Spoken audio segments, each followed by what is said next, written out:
Thank you, Mr. Fogg. Just to follow up, isn't storage and demand response dispatchable? You turn it on, it comes into the system. You seem to imply that it has to be a gas plant or something. So I'd answer that yes and no, and let me explain if I could. There are things that that dispatchable resources do that bring attributes to grid health that you're not going to necessarily get from renewables. But the biggest issue. I'm not talking about renewables. I'm talking about batteries and demand response. That's correct, and Those and are dispatchable. they can play a role with that. Okay. The bigger aspect is if you think about a mountaintop, it's a lot easier to shave the peak off the mountain than it is as you work down that mountain. That first 4 hours, once you shave that peak, now you're looking at trying to get it 8 hours. And if you think of that mountain, it's flattened out and it's wider. I understand. So you start to need a lot more batteries and a lot more demand response. And as you work down the mountain, it just becomes all the more. I do understand that, but I just wanted to make the point that we are talking about a dispatchable. Yes, frequency regulation, all the things that my colleagues talked about, that's where batteries can play a big role.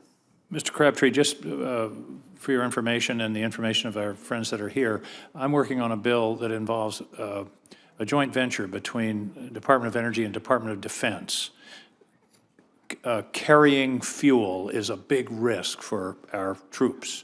And so I think that there's a relationship, a joint venture, as I say, and also a bill that will discuss the issue of how to properly value those resources. So I'm asking for your cooperation and assistance in the creation of that bill. If there are members here, there's a lot of knowledge in this audience. Please be in touch with my office as we try to put this bill together. I look forward to your suggestions.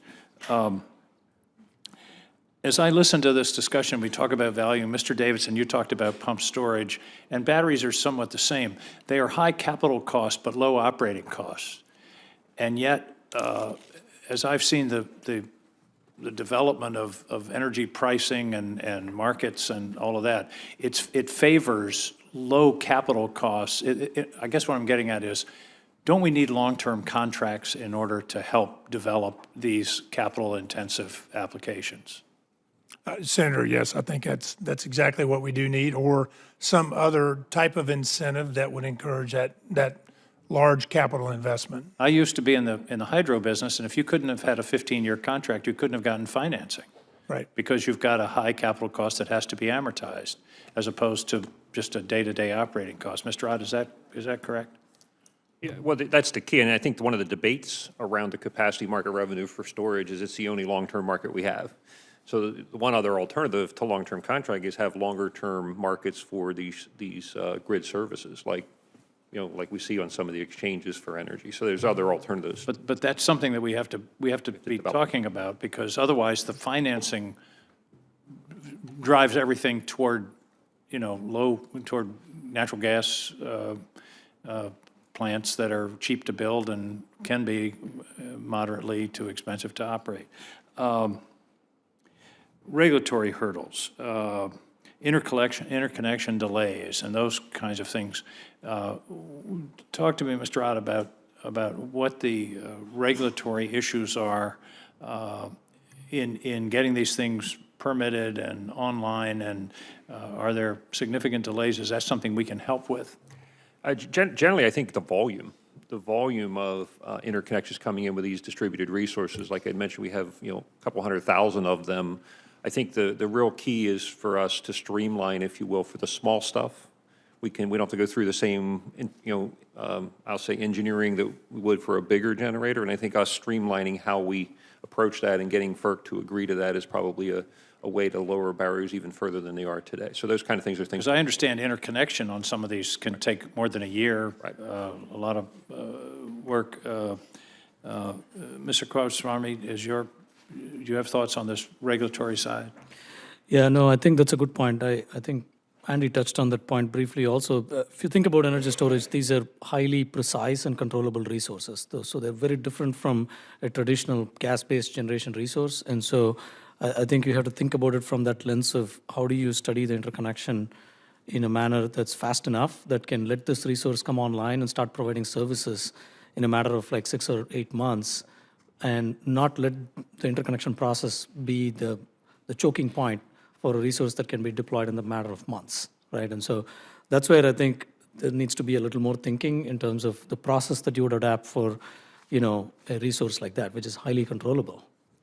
Mr. Ott, you mentioned several times the importance of frequency regulation as an asset. Does that have a price? Does that have a value in the current market? Absolutely, it has a tremendous value. That's why we've gotten the response from having 300 megawatts of batteries invested on market, so it's completely competitive. So yes, absolutely has So high there's a value. capacity payment, there's a frequency. Right, synchronized reserve, Synchronized. frequency, capacity, so there's multiple revenue streams that these resources. The only one that has a forward component to those capacity, which is why it's controversial.